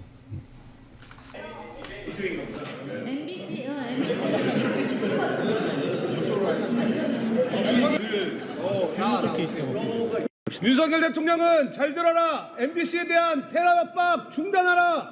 중단하라. 중단하라. 중단하라. 수재. 윤석열은 잘 들어라. MBC에 대한 테러 압박 중단하라. 중단하라. 중단하라. 중단하라. 수재. 저 누구 아이디어입니까? 네, 저의 아이디어입니다. 예. 네. 뭐 같이 좀 이렇게 들고만 있으니까 좀 너무 밋밋한 것 네, 같아서. 그래서 네 다음에 좀 더 예, 강시 복장이라도 하고 역동적으로 좀 강시 분장 부탁드립니다. 어떠십니까? 예. 한번 고려해보겠습니다. 좀비 분장이라든지 강시 분장이라든지 저희 뭐좀 뭐 짧게 좁으면 나간데 하여튼 예. 회사 곳곳과 상암 주변 돌면서 네. 계속해서 저런 플래시몹을 좀 임팩트 있게 좀 진행을 부탁드립니다. 했고요. 예. 예. 알겠습니다. 자, 그러면 황상무 수석의 발언이 사실 회칼 테러만 있는 게 아니라 5.18 민주화 운동을 폄훼하는 발언도 있어서 이 부분도 문제가 되고 있거든요. 이 부분은 어떤 분이 좀 제가 뭐 예. 계속 설명드릴게요. 그러니까 그때 이제 여러 가지 대화들이 있었는데 그 중에 하나로 이제 그 도태우 후보가 이제 사퇴한 이런 얘기들 나오면서 그러니까 5.18 민주화 운동 관련해 갖고 그 황 수석의 워딩이 계속 해산시켜도 하룻밤 사이에 4-5번이나 다시 뭉쳤는데 훈련받은 누군가가 있지 않고서야 일반 시민이 그렇게 조직될 수 없다. 이게 사실상 북한군 개입설을 얘기하는 거거든요. 황상무 수석이 황상무가 예. 이런 이야기를 황당무계한 발언을 한 거죠. 그래서 배우가 있다고 의심이 생길 수 있다. 이런 식으로 했는데 다만 증거가 없으면 얘기하면 안 된다. 이런 식으로 한 거예요. 그러니까 이건 일배네요. 일배네요, 진짜. 일배 인증하는 거 아니에요, 이 정도면? 정말 극우 유튜버 같은 생각을 갖고 있는 거죠. 어떻게 지금 그러니까 5.18 관련해서 진상규명 아니, 얼마나 그렇죠. 많이 이루어졌고 예, 정부 얼마나, 차원에서도 예. 많은 뭐 얘기들이 조사 있었고 판결 얼마나 많이 나왔습니까? 이게. 그리고 헬기 사격이 있었다는 그렇죠. 것도 결국 5.18 조사위원회에서 결정이 된 내용이잖아요. 헬기 관련해서도 그 조비오 신부와 뭐 일부 말고는 증거가 없다. 이런 식으로 황상무 수석이 얘기를 한 거예요. 근데 지금 사회 그 사과나 이런 것 세에서는 5.18 관련 발언은 싹 빠져 있거든요. 그러니까 자기가 지금 회칼 테러 요 협박 요 논란이 세지니까 요거에 대해서만 이야기하는데 사실상 그럼 정말 5.18 민주화 운동에 북한군이 개입했다고 생각하는지에 대해서도 답을 해야 되거든요. 저는 정치인이 역사적 검증을 거친 부분에 대한 얘기를 개인적으로 하면 절대 안 된다고 생각하거든요. 굉장히 교수님 문제예요. 생각은 어떻습니까? 저는 역사 의식을 검증을 받은 분들이 지금 이렇게 용산 대통령에 갔다고 생각을 해요. 5.18에 대한 부정, 그 다음에 이제 일제 강점기에 대한 부정, 이외에 뭐 도태규 후보의 그 뭐 낙천되셨지만 공천 취소되셨지만 어쨌든 우리 역사가 만들어왔고 우리 정체가 인정되고 공통적으로 받아들였던 모든 것들을 부정하는 이들만의 세계가 만들어지고 있는 것 같아요. 김장겸 씨가 비례대표로 이제 추천된 것도 그렇고요. 김백 씨가 다시 돌아오는 것도 그렇고, 이제 이런 시민사회 수색이 이런 발언도 그렇고, 굉장히 되게 일관돼요. 굉장히 무서울 정도로 일관되기 때문에 네. 이들의 세계관은 우리의 어떠한 정통적인 국채와 정체랑은 정반대되어 있다는 사실은 기정사실로 받아들여야 될 것 같다는 생각이 있습니다. 아니 이렇게 5.18에 북한군이 개입했다고 생각하는 사람들이 대통령실에 있으면서 5.18 정신을 헌법에 넣겠다고 또 자기들이 국민들 만나서 그렇죠. 이야기하는 게 얼마나 이율배반적인 그렇죠. 이야기예요. 앞뒤가 안 맞고. 예. 지금 유튜브 댓글로 김권희님이 여기가 섬나라냐라고 주신 분이 있어서 이 댓글을 저는 있는 그대로 그냥 읽어드렸습니다. 예. 저는 이게 더 네. 무서운 게 이제 테러가 이게 극심한 공포란 말이잖아요. 근데 저는 이게 극심한 공포인 이유가 이거를 MC가 보도를 하지 않았으면 묻혀졌을 테러라는 거예요. 이게 되게 조용한 테러거든, 사실은. 사실 암살의 가장 무서운 암살이 조용한 암살. 흔적이 남기지 않는 거잖아요. 흔적이 안 남을 뻔했던 발언의 테러 발언이었던 것 같아요. 근데 문제는 이러한 상태가 총선의 결과에 따라서 일상이 될 수가 있다는 겁니다. 그래서 저는 이게 굉장히 무서운 테러다. 지금은 총선을 앞두고 이제 이분이 사퇴를 했지만 총선 결과에 따라서 앞으로 이런 발언들이 실천이 될 수도 있기 때문에 우리가 그냥 이게 넘어가서는 안 되는 총선까지 연결시켜야 되는 그런 사건이라 생각됩니다. 그 말씀해주신 것의 연장선으로 이게 사실 사퇴라는 건 총선용 액션이지 않을까?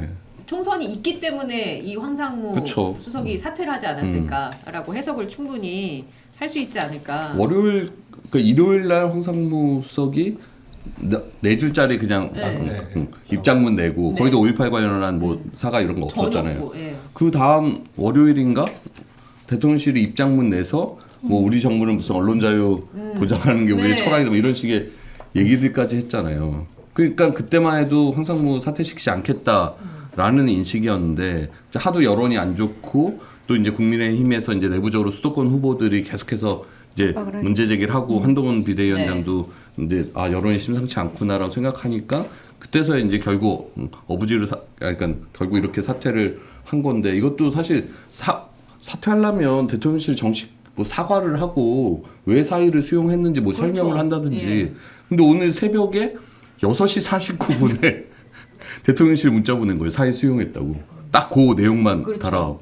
제가 생각할 때 윤석열 대통령이 즐겨보는 유튜브에서 이렇게 하라고 하지 않았을까 그런 생각이 들었습니다. 저는 굉장히 심각한 게 엄청나게 지금 이번 한 주를 거의 뒤덮었던 게 사실 그 이종섭 장관 저기 호주행 그다음에 지금 황상무 발언이었지 않습니까? 그리고 이게 실제로 총선을 앞두고 엄청난 사회적 반향을 일으킨 것이고 근데 이 보도를 또 MBC가 다 했단 말이죠. KBS 경우가 황상무 건의 경우에 그 소위 말하는 발생 그 발언이 나오고 했던 날 웬만한 언론들이 이걸 다 이제 MBC 인용 보도를 갖지 않습니다. KBS는 이 발생 자체를 보도를 안 했어요. 이런 일이 있었다는 것 자체를. 근데 아예 보도가 안 나갔어요. 문제 제기하니까 이런 것들은 뭐 시각에 따라서 다르게 볼 수 있는 문제다. 지금 그 보도본부 수뇌부의 의견은 그런 건데 자 보십시오. 이게 이제 사퇴로 이어지고 하다 보니까 또 그 보도는 나가.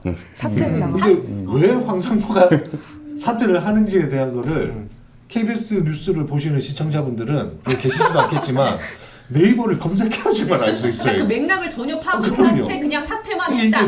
코미디다. 코미디가 벌어지고 있는 거예요. 우리는 그걸 전형적인 김장겸식 보도라고 생각해요. 근데 앞뒤 다 잘라먹고 그게 해명 나오면 보도하고 김백이 돌아오고 지금 MBC도 사실 8월 이후에 방송진 바뀌고 하면 KBS화 돼버리는 거예요. 그러면 네. 이런 보도들이 못 나오잖아요. 그래서 다시 말씀드리면 총선이 정말로 중요하다. 전 정말 믿어지지가 않는데 사태 아니 저기 저거 있잖아요. 저희가 저게 2022년 4월 저희 포스터거든요. 네. 방송 3법 지배구조 개선 하면서 이제 붙인 거예요. 지금 지배구조 개선이라든지 이런 국회에서 처리해야 되는 법안들 못 다루면요. 그냥 MBC도 이제 속절없이 그냥 가버리는 네, 거예요. 맞습니다. 그래서 아침에 보면서 선거 매년 해야 되나? 선거라도 있으니까 뭔가 국민들의 이런 비판을 그쵸. 처음 거의 수용하는 걸걸요? 지금 처음이죠. 윤석열 정권 네. 들어서. 지금 이제 시간이 너무 이제 지체가 되고 있어서 이제 황상무 그 사회수석에 대한 얘기를 좀 빠르게 넘어가 볼게요. 네네. 일단 두 번째 키워드는 선배가 부끄럽다 이 키워드거든요. 바로바로 넘어가 볼게요. KBS 간판 앵커 출신이잖아요. 그렇죠. KBS 오랫동안 그 메인 뉴스를 진행하고 있는데 뭐 이 양반이 KBS 있을 때도 그런 이제 언론관이라든지 이런 친정권적인 이런 발언들을 많이 했고 특히나 또 공정방송을 위해서 싸우는 후배들에게 대해서도 정치 편향적이다 이런 프레임을 많이 씌워서 공격해서 신망받지 못했어요 내부에서도. 근데 더 중요한 거는 2018년 4월에 뉴스나인에서 이제 메인 앵커에서 내려올 때 이분의 하신 말을 제가 읊어드릴게요. 말의 생명력을 믿고 우리 사회의 화합과 통합, 미래로의 전진을 위해 많은 말을 했지만 많이 부족했습니다. 혹시라도 제 말로 인해 상처를 받으신 분이 있다면 용서를 구합니다. 앵커 그 마지막 내려올 때 했던 그런 말에 대해서 언급을 했어요. 근데 결국에는 그 혀를 잘못 놀려서 이렇게 지금 사단이 난 거지 않습니까? 또 있습니다. KBS를 퇴사를 했죠. 퇴사를 하면서 이제 저희 사내 망에 올린 글이 있습니다. 국민의 수신료로 운영되는 회사가 한쪽 진영에 서면 나머지 절반의 국민을 적으로 돌리는 일이다. KBS는 극단의 적대 정치에 편승해서는 안 된다 하고 사직의 벼를 던지고 멋진 말들이죠. 다 맞는 말들이죠. 이 말만 보면 되게 공정한 언론관을 갖춘 것 같아요. 근데 행동은 그러지 않았지 않습니까? 그러면서 바로 그 특정 정당에서 강원도지사 출마도 하려고 경선까지 붙었다가 결국 낙마를 하긴 했지만 그러다가 이제 국민의힘에 입당을 하면서 사실 대통령실에 작년 말에 시민사회 수석으로까지 이제 들어갔었는데 그 윤석열 대통령 캠프 있을 때도 이런 말로 구설이 많았어요. 기자협회가 되게 뭐 민주노 쪽 이중대다, 무슨 편향적이다, 정치 편향적이다 이런 얘기들을 해서 그때 기자협회 차원에서도 그 상당히 황상무 경질하라는 요구들이 나오고 했었거든요. 결국에는 언행일치가 되지 않는 양반이었다. 총선이 어떻게 되는지에 따라 이분도 분명히 또 백할 수가 있겠네요. 언제든지. 아니 보니까 정치권에 굉장히 기웃기웃을 많이 하셨더라고요. 이분이 예, 권력 앞에 굉장히 몸을 낮추시는 분이 아닐까. 제 판단이 맞습니까? 상무가 아무나 되는 게 아니죠. 지금 계속 머릿속에 생각하신 거 아니에요? 오늘따라 유머로 써줘. 어제부터 계속 생각해요. 여기 빨간 글씨로 써있는 것 같아요. 그 멘트 써먹어야지 여기. 알겠습니다. 그러면 이제 우리 KBS 지부장님께서는 이 황상무 선배에게 남기고 싶은 어떤 멘트가 있을 것 같은데 개인적으로. 한숨부터 쉬시고 그러세요. 저는 그냥 지웠으면 좋겠어요. 그 KBS의 경력을? 예, 경력이라는 것들. KBS 더 이상 묻히지 말아라. 예. 황상무 네이버에 연락해야 되나? 지워버렸으면 좋겠다. 알겠습니다. 자, 그럼 세 번째 키워드로 넘어가 보겠습니다. 툭까말 시간인데 툭까말은 지금 앞에 보면 하얀색 백지가 다들 준비가 돼 있습니다. 여기에다가 툭 까놓고 말해보자를 줄여서 저희가 툭까말 이렇게 준비를 해봤는데요. 지금 저희가 다뤘던 이슈에 대해서 우리 큼티 여러분의 생각을 적어서 공유해 주시면 되겠습니다. 이 사건을 바라보는 여러분만의 관점이나 시각이 있을 것 같아서요. 저희가 한번 단어도 좋고요. 뭐 문구도 좋고요. 써주시면 그것과 관련해서 얘기를 좀 나눠볼게요. 일단 TBS 송지연 지부장님이 제일 먼저 쓰신 것 같으니까 다뤄보죠. 어떤 걸 괴물로 진화한 인식입니다. 저는 이 사건 보면서 청와대 비서들을 혹시 이런 말 자주 하는 거 아니야? 술 마시면서 이런 말 계속 하는 거 아니야? 라는 생각이 제일 먼저 들었고요. 얼마나 많은 거칠고 잔인한 말들을 주고받을까? 평소에? 네. 그리고 얼마나 왜곡되고 끔찍한 인식들을 서로가 공유하면서 그걸 진화시켜 왔을까라는 생각을 했어요. 그리고 그 진화된 생각이 결국 국정을 운영하는 데 반영되지 않았을까? 그렇지 않고서는 지금 벌어지는 모든 일들을 설명하기가 어렵다. 저는 그런 생각이 해서 저는 그들만의 그런 대화에서 결국 이런 말들이 나오지 않았나 그런 생각을 했습니다. 송강호 씨를 불러와야 되는 거예요. 괴물을 잡기 위해서. 예. 괴물로 진화한 인식이라는 표현을 써줬어요. 그러니까 평소에 언어 습관이라든지 가치관이 얼마나 일상화되어 있으면 그것을 이렇게 스스럼 없이 아무 비판 의식 없이 표출해낼 수 있겠느냐. 서로 경쟁하듯이 그랬을 네. 것 같다는 생각이 들었어요. 알겠습니다. 자, 그러면 우리 고한석 지부장님께서는 황상무 전 수석이 회칼 발언에서 잘렸잖아요. 그래서 칼로 무배기.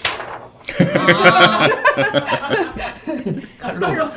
그리고 그런 무는 막 베어버려야 된다는 그런 의지까지 담은 그런 표현입니다. 칼로 무배기. 물을 주세요. 네. 상자 빠진 거 아닐까? 칼로 무배기. 네. 예. 별로 철학적이진 않은 그런 그냥 막 쓰신 것 같은 단점이 없으신데요? 자, 그러면 이번에는 어떤 분이 할까요? 예, KBS의 그 유명한 말이 있지 않습니까? 지금 대통령께서 검사 시절에 이 수사권을 복수에 이용하면은 그게 조폭 깡패지 이게 검사냐. 제가 볼 때 지금 이 정권은 그냥 깡패 같아요. 깡패.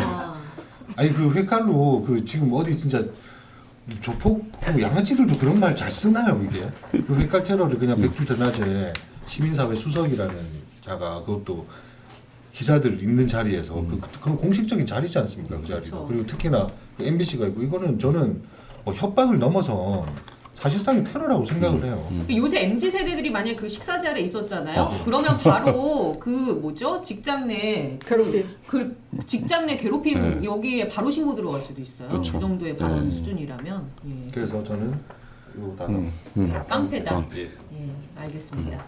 자, 우리 이호찬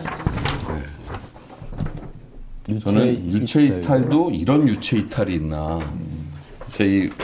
우리가 약간 시간이 없어서 빠른 진행을 위해서 그 뒤에 대통령실 발언 있잖아요. 예. 그거 같이 설명을 드릴게요. 그 CG 혹시 만들어져 있는 거 띄워주실 수 있어요? CG 5번인데 윤석열 대통령의 입장이라고 해서 요번에 윤석열 대통령이 이 사태와 관련해서 입장을 냈습니다. 저는 너무 무서웠어요. 이 얘기, 그 전 거요. 제가 그냥 저 한번 보시면 대통령실이 월요일 날 낸 입장인데 최 장군님이 성대모사. 맞아요. 한번 읽어봐주세요. 이 고난이도에 네네. 이거 고개를 좀 도리도리를 해야 되지만 우리 정부는 그냥 읽겠습니다. 아니 그게 좀만 더 해봐. 괜찮았습니다. 네. 우리 정부는 과거 정권들과 같이 정보기관을 동원해 언론인을 사찰하거나 국세청을 동원해 언론사 세무 사찰을 벌인 적도 없고 그럴 의사나 시스템도 없습니다. 특히 대통령실은 특정 현안과 관련해 언론사 관계자를 상대로 어떤 강압 내지 압력도 행사해 본 적이 없고 하지도 않을 것입니다. 언론의 자유와 언론기관의 책임을 철저하게 존중하는 것이 우리 정부의 국정 철학입니다. 저는 이게 오해하실 수 있을 또 방송 심의 뭐라고 할까봐 저게 윤석열 대통령의 실제 워딩이 아니라 대통령실의 입장문입니다. 실제 뭐 육성이 있었던 건 아니고 다시 한 번만 좀 보여주시면. 저는 이거 보고 그 황상무의 회칼 테러 발언도 되게 무섭지만 저는 이 입장문이 너무 섬뜩했어요. 어떤 부분이 섬뜩했어요? 아니 이 정부가 지금까지 지금 우리가 언론사를 도대체 보는지 지금의 상황 어떻게 보는지 모르겠는데 우리 정부는 이때까지 언론인을 뭐 국세청을 동원해 언론사 세무사찰 벌인 적도 없고 MBC 국세청 세무조사 맞아갖고 수백억 뜯겼어요. 그리고 뭐 언론사 관계자 상대로 어떤 강압 내지 압력도 행사해 본 적이 없고 하지도 않을 거다. 언론의 자유와 기관의 책임을 철저하게 존중하는 게 정부의 국정 철학이라는 얘기는 지금까지 우리가 겪고 있는 언론 탄압이 언론 탄압이 아니다라는 얘기예요. 감사원을 통해서 체계적으로 동원했고요. 그리고 검찰, 방심- 경찰 동원하고 방통위 동원하고 방심위 동원하고 시스템적으로 장악을 해왔고 탄압을 해왔는데 이제 그게 없다고. 그게 언론 자유를 그럼 보장해 주는 행위라고 생각하는 거잖아요. 대통령실이 안 했다는 거죠. 그러니까 우리 정부가 알아서 했다는 안 거죠. 했다는 거잖아요. 그러니까 그럼 도대체 앞으로 뭘 더 하려고? 대통령실이 정부가 아니라는 거죠. 그래서 저걸 보면서 액면 그대로 받아들이시라고요. 아니 어떻게 이런 유체 내가 한 이탈 게 아니다. 그렇죠. 내가 내가 한 게 한 게 아니야. 아니고 왜 나한테 방심이가 그래? 한 왜 거다. 나만 갖고 그래? 약간 그런 분위기가 지금. 그리고 뭐 언론에 교수님 왜 안 웃으세요? 지금 아니, 왜 제가 불편하세요? 아니요.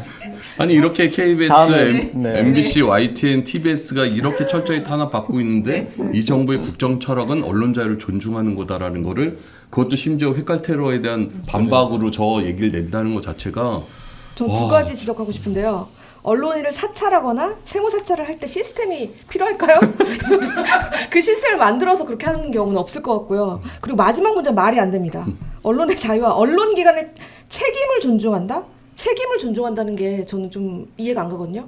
문장 자체가 좀 이 말이 안 정권에 된다. 대해서 되게 필요 없는 게 두 가지가 있는데요. 네. 정책에 대한 논리적인 비판. 네.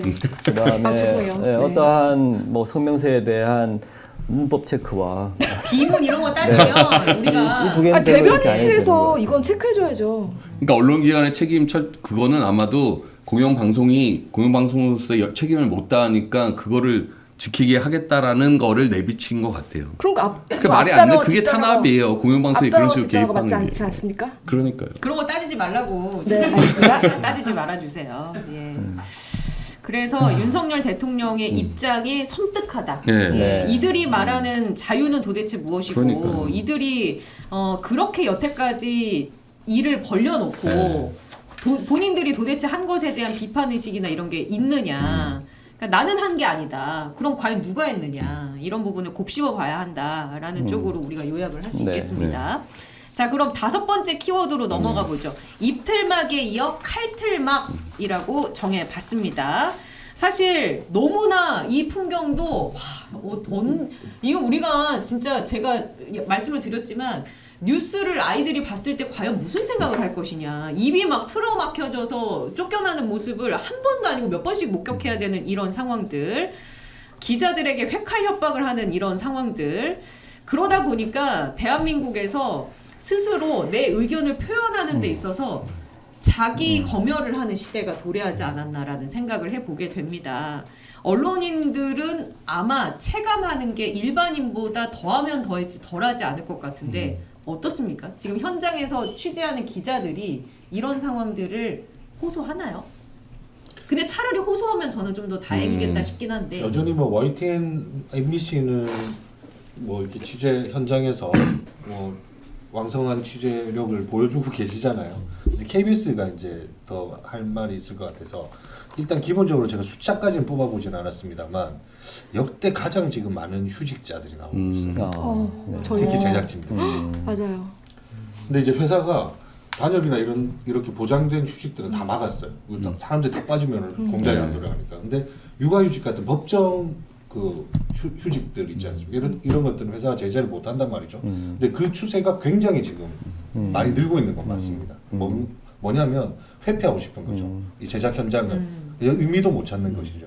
그리고 그런 것들이 있고 실제로 또 하나가 저희 언론아싸에서도 다뤘던 얘기이긴 한데 그 지역의 그 풍물 소개라든지 그 사건 사고들 있지 않습니까? 예. 네. 이런 것들이 상당히 지금 뉴스라인에 많이 배치가 네, 되고 네, 있잖아요. 네. 이것도 하나의 경향으로 지금 나타나고 있고 오히려 그래서 지역에서 취재 활동을 하고 있는 우리 기자들도 상당히 이제 불만이 많이 올라가는 거죠. 왜냐하면 그런 오다성들이 너무 많이 내려오니까.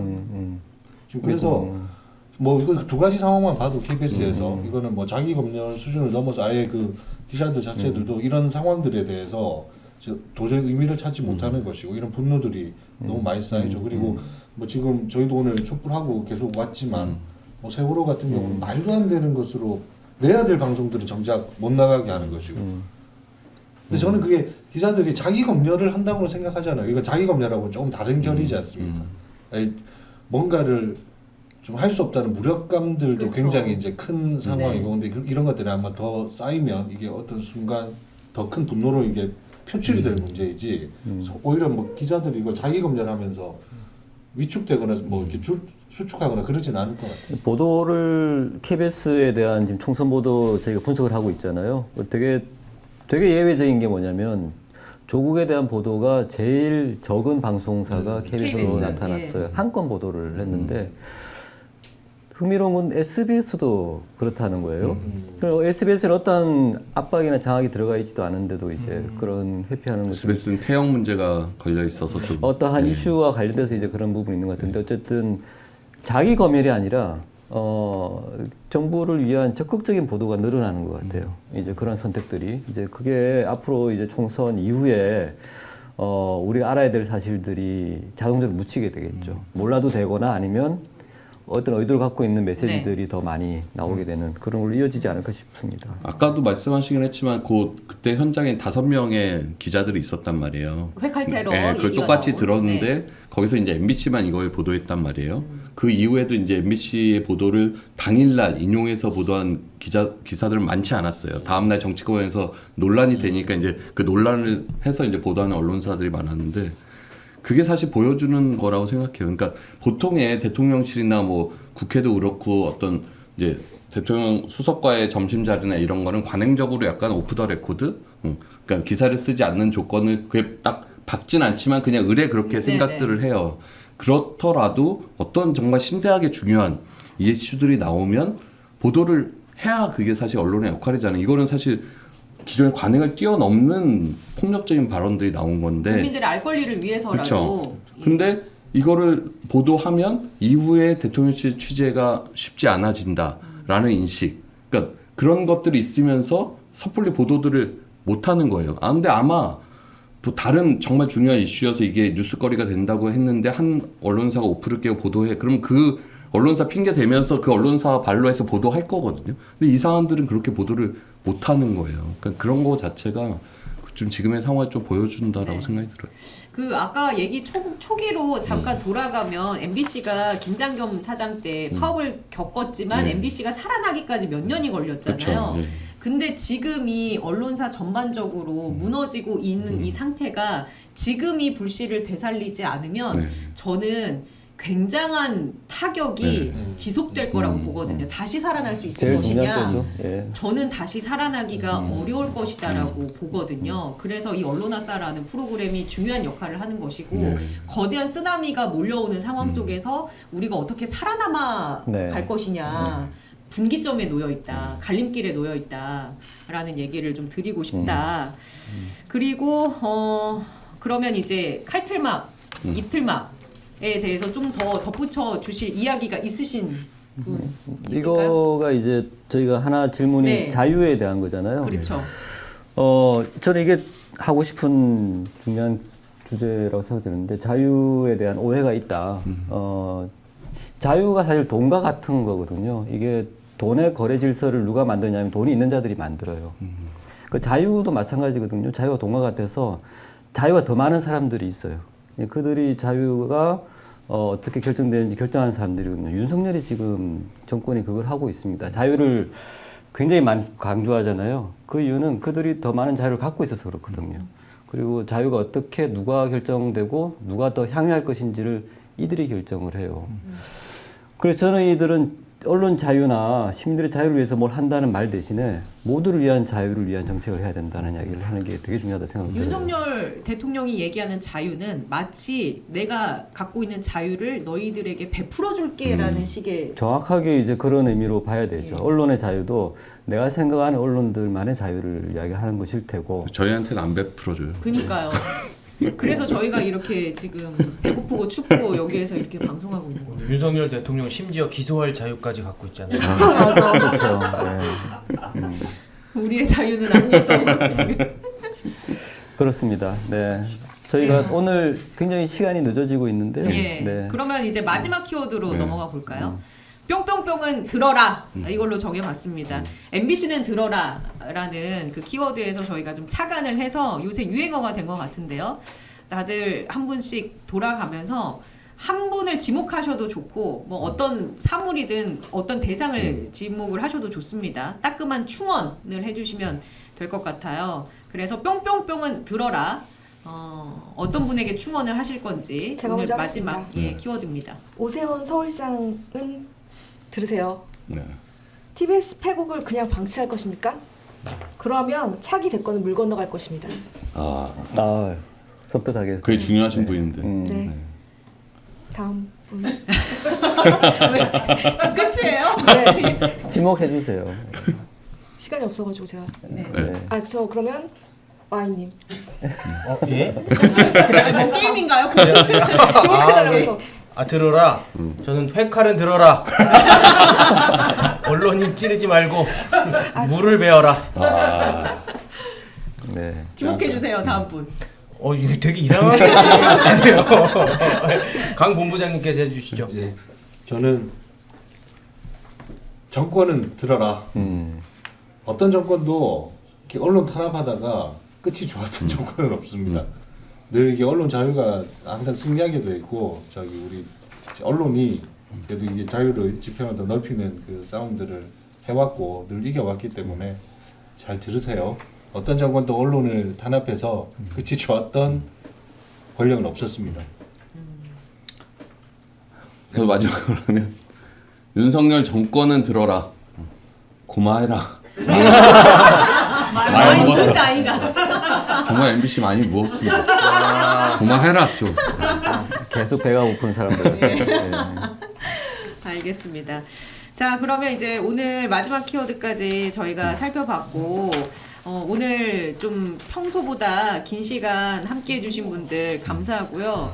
지금 동접자가 아까 최고치가 200분을 넘겼더라고요. 역시 평소보다 최장군님이 많은 수치인가요? 평소보다 평소와 같은 수치입니다. 평소보다 조금 그래요? 적었네요. 너무 냉정하게 역시 사실만 보도하는 MBC군요. 역시 팩트에 기반한. 알겠습니다. 근데 숫자가 안 떨어지는 것 같아요. 네. 네. 제가 와도 뭐 이렇게 효과가 크지 않네요. 아니. 저 엄청난 오늘, 댓글이 지금. 엄청난 지금 네. 지금 슈퍼챗도 들어오고 있는데 오. 슈퍼챗 네. 10,000원이 입금됐습니다. 다음 주에 올 유은혜 선생님을 또 준비를 해야 되기 유은혜요? 때문에. 오은혜. 아니 지금 한 주 한다 했다고 이름을 까먹. 교수님. 라이브죠 이거. 네, 라이브입니다. 이거 편집도 안 되고요. 네, 뒷감당이 가능하시겠습니까? 최장군님도 고정. 예. 안 되겠죠? 뭐 이렇게. 최장군 내가 20명 데리고 왔어요. 예. 작두님이 이렇게. 예, KBS 유튜브보다 많이 들어왔다는데요. 우리 경쟁 채널이네요. 네. 아무튼 오늘 이제 저희 함께 하다 보니까 오윤혜 씨의 개인적인 사정이 좀 많아졌으면 좋겠다. 많이 자리를 좀 비우셨으면 좋겠다라는 개인적인 좀 바람을 가져보도록 하고 이렇게 불러주셔서 너무 감사한 말씀을 드립니다. 그 세월호 10주기 다큐 방영을 촉구하는 시청자 청원 온라인 서명이 KBS 홈페이지에서 이루어지고 있다면서요? 예, 이것도 많이 참여해 주시고 YTN 와주라는 주식을 사면 그냥 묻어두시기 바랍니다. 그렇습니다. 예. 파란불이지만 YTN을 살리는 마음으로 여러분 함께 동참해 주시면 감사하겠습니다. 오늘 와주셔서 너무 감사드리고요. 네. 네, 뭐 대표에서 이제 감사 인사 드리고요. 앞으로도 이렇게 또 기회 되면 또 뵀으면 좋겠습니다. 굉장히 많은 에너지를 주고 가셔가지고요. 네. 그냥 그 유은혜 씨한테 한번 지금 이 자리에서 사과를 하는 게 어때요, 그냥? 마무리 짓고 넘어가시죠. 회칼을 사용하시더라도 이해하겠습니다. 알겠습니다. 아까 마음이 너무 무거웠어요. 말씀하시는. 네. 최장군님. 그러니까. 힘내시길 바랍니다. 네, 알겠습니다. 여러분의 응원에 힘입어서 여러분 매일 4시부터 6시까지는 4시 상륙작전 최장군입니다를 꼭 들어주시기 바랍니다.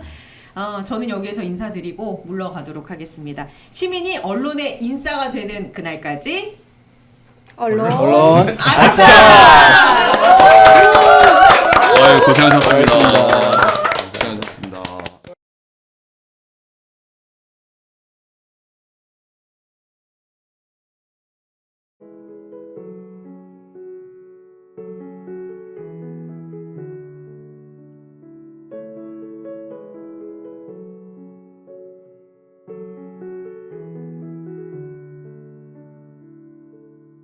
그 이야기 하시면 안 돼.